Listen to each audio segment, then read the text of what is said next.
Salut à tous et à tous, c'est Ainob. Donc aujourd'hui on se retrouve pour le 8e épisode pour apprendre à programmer en Java. Alors vous me l'avez demandé, vous m'avez dit de ne pas m'arrêter, de continuer ma série, c'est ce que je le fais pour vous. Donc aujourd'hui on va s'attaquer aux fonctions, excusez-moi. Donc les fonctions qui est quelque chose de très très utilisé dans la programmation en général. Je voudrais juste avant ça préciser deux trois petites choses et répondre à une question sur YouTube. On m'avait dit, suite à ma vidéo sur les boucles while et for, etc., on m'avait dit c'est laquelle la plus utilisée entre while et for. Alors j'avais répondu, mais je me suis dit que par écrit en plus c'était pas très clair. Et d'ailleurs, attendez, je vais créer un petit projet puis je vais l'expliquer comme ça ce sera plus simple.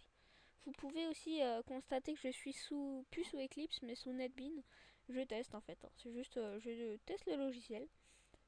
Alors, Homeflow NetBeans Project, on va l'appeler YouTube Project. Bon, alors ça fait un petit bout de temps que j'ai pas codé parce que pendant toutes les vacances et tout, bah j'avais un peu laissé mon ordi donc on va retrouver la programmation. Désolé si je fais deux trois petites erreurs du coup. J'espère ne pas en faire, mais donc il manquerait des fichiers.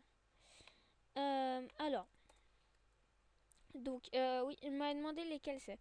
Bah, si par exemple en fait vous créez une variable par exemple recommencer. Ensuite, on va mettre à 1. Ensuite, donc là, vous mettez plein de code. Voilà. Et ici, vous avez besoin d'une boucle qui va utiliser recommencer, votre variable recommencer. Et bah, vous la mettez comme ça. Tandis que si vous voulez juste, par exemple, je sais pas moi, afficher un message 5 fois, et bah vous allez utiliser une boucle for, tout simplement comme ça, avec souvent un int i qu'on déclare comme ça. Int i est égal à 0 tant que i est plus petit ou égal à 10. I plus plus. Et donc là, par exemple, on peut afficher un message. Bonjour. Voilà.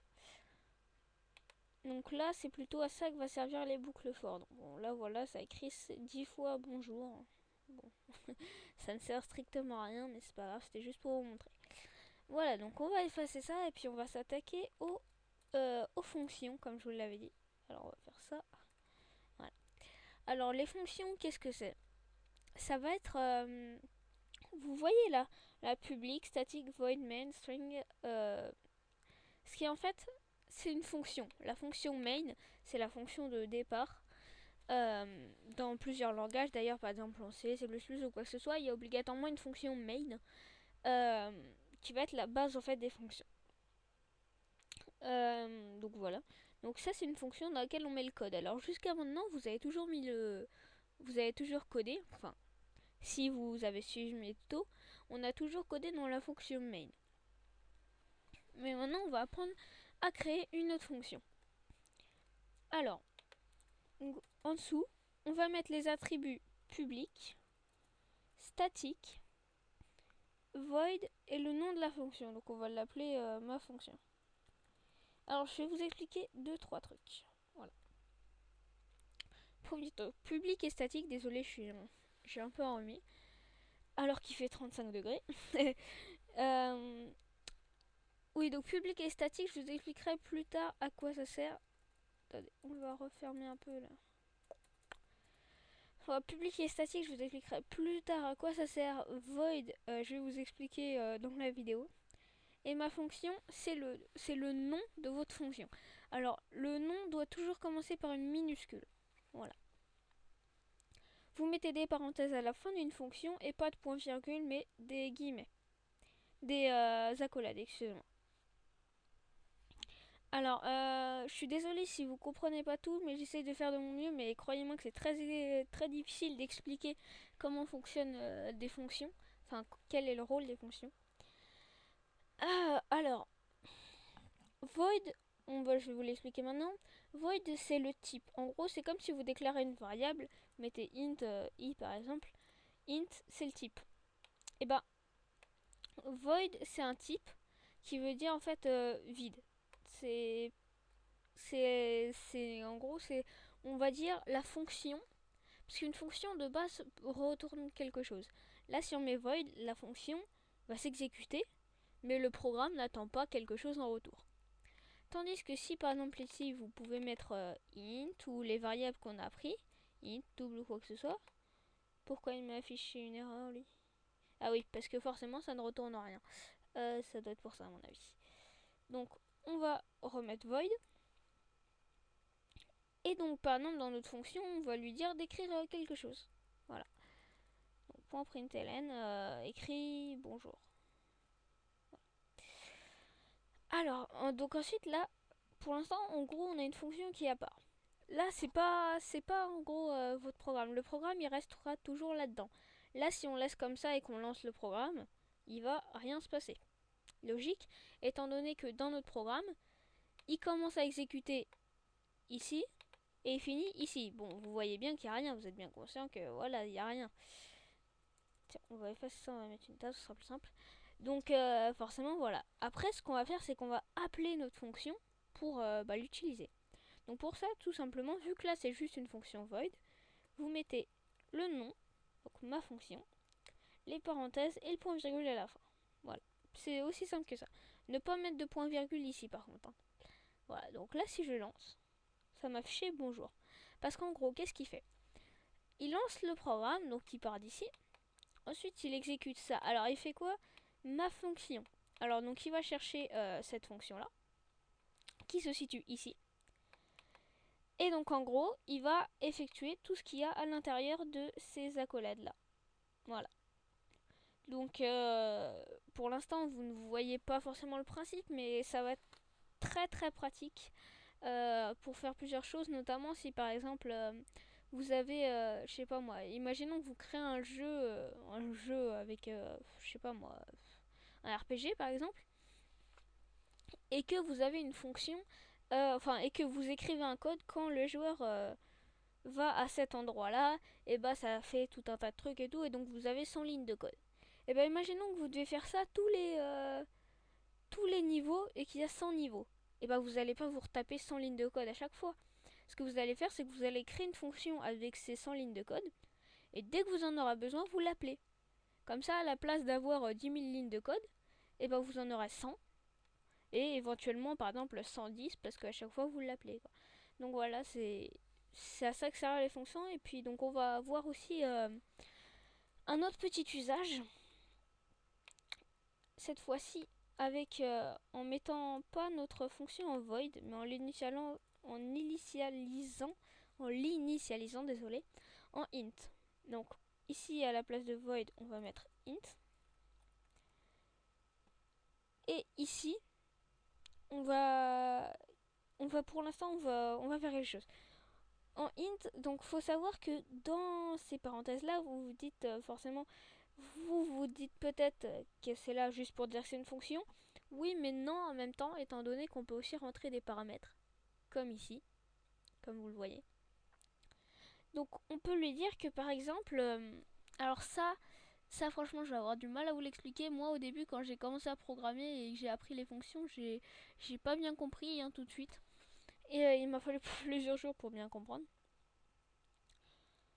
Vous savez quoi, on va appeler notre fonction addition. Addition. Voilà. À l'intérieur, on va taper int nb1, int nb2, et voilà. Alors, nb1 et nb2, c'est nombre 1 et nombre 2, quoi, en abrégé. Alors, qu'est-ce que c'est? C'est qu'en fait, quand on va appeler notre fonction ici, addition, on va pouvoir entrer les attributs. Donc, on va pouvoir mettre 5 et 6. Donc, 5 correspondra à nombre 1 et 6 correspondra à nombre 2. Le truc, c'est qu'en fait, vous allez dire, ok, mais ça sert à quoi?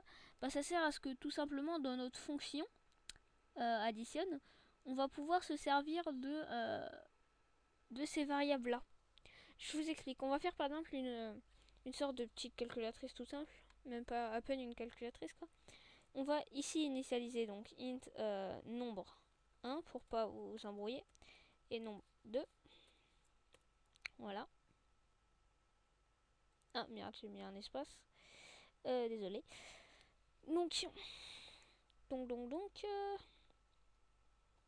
va tout simplement ici, on va, ouais, en fait, on va vite fait créer un scanner ou pas? Non, on va même pas créer tout ça digne de scanner parce que je pourrais le faire, mais bon, pas envie de vous embrouiller avec tout ça. Pourquoi il veut pas m'effacer lui? Ok. Donc en fait, on va tout simplement ici dans notre fonction, on va dire, on va créer une variable résultat. Et résultat va être égal à nb1 plus nb2. Et voilà. Alors là, pour l'instant, vous voyez que nb1 il est ici, mais il n'est pas initialisé. nb2 pareil. Ensuite, on va faire un petit return résultat. Alors, donc, on va analyser un peu tout ce code. Déjà, on voit qu'on n'a plus d'erreur. On déclare dans notre fonction une variable résultat de type int qui est égale à nb1 plus nb2. nb1 plus nb2, on les a déclarés ici. Et on retourne dans la fonction, vu que c'est un type int, où on doit retourner quelque chose, ça retourne résultat. Donc pourquoi ça retourne résultat? Vous pouvez mettre ce que ça retourne que vous voulez. Si vous voulez que ça retourne rien, vous mettez void. Mais bon, là le but c'est que ça retourne résultat. Donc qu'est-ce qu'on va faire? Attendez, ça m'énerve, c'est un peu cette table. Donc on peut afficher aussi une fonction. Ouais, ça va être un peu dur si je vous dis ça.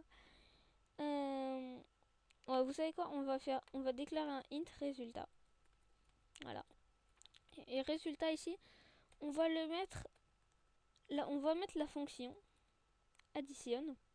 Et à l'intérieur, on va mettre deux chiffres qui vont être nb1 et nb2, nombre 1 et nombre 2.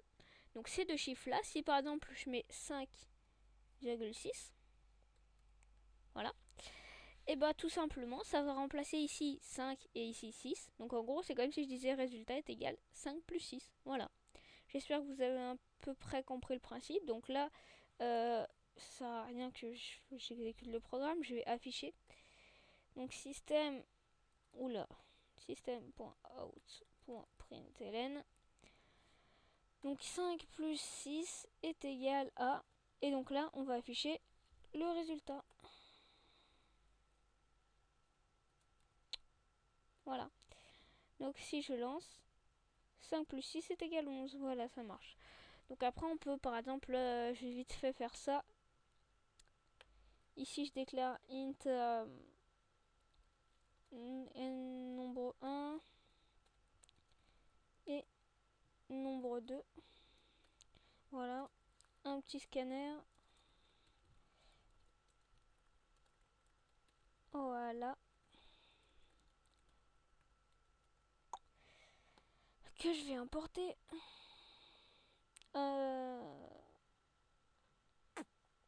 Je peux l'importer manuellement, mais je regarde s'il n'y a pas un moyen de... Ah oui, si, ça... Ok, c'est comme ça. Bon, ok, c'est un peu spécial. Parce que j'ai pas trop envie de les importer tout seul à chaque fois, ça va être un peu chiant sinon. Donc, on va demander à l'utilisateur... nombre 1. On va faire un truc basique, hein. On va pas se casser la tête. On va mettre un print ici. Donc, nombre 1 est égal à sc.nextInt. Donc tout ça, bon, là je vous apprends rien, je vous avais déjà appris tout ça. Si vous ne savez pas ce que je fais là, c'est que, enfin si vous ne comprenez rien au code que je mets, c'est que vous avez mal suivi les épisodes suivants à mon avis, parce que là je fais tout simplement, j'écris à l'utilisateur, enfin j'écris nombre 1 de points, et l'utilisateur il doit rentrer le nombre. Donc voilà. Maintenant que c'est fait, tac, donc on va afficher un truc, vous allez voir. On va afficher nombre 1, mince, nombre 1, on met un espace, plus espace, plus nombre 2, mince, nombre 2 est égal à... Et donc là, on va mettre la fonction. Donc là en gros on affiche la valeur de nombre 1. Donc si par exemple je mets 5 comme l'exemple d'avant, ça va mettre 5 plus si je mets 6, ça va faire 6. Donc 5 plus 6 c'est égal à. Et donc là on va directement mettre la fonction dans le système.out.println. Vous allez voir. Addition.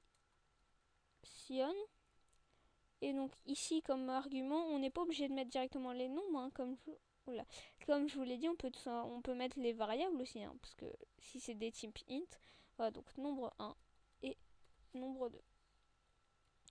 Et voilà. Donc là je teste. Nombre 1, je vais mettre par exemple 10. Nombre 2, je vais mettre 5. Et voilà, 10 plus 5, 15. Bon bah voilà, je pense que c'est à peu près tout. Cette vidéo a été assez longue, mais bon, je tenais à bien expliquer pour que vous compreniez bien.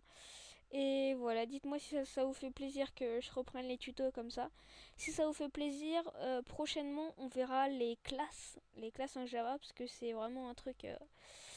ça c'est la grande particularité du Java. Et voilà, voilà, voilà. Franchement les fonctions c'est très utile, vous verrez que si vous les je vais y arriver. Que si vous les manipulez bien, ouais, ouais. Si vous les manipulez bien, j'ai du mal à parler, désolé. Vous allez voir que ça va franchement vous faciliter la vie.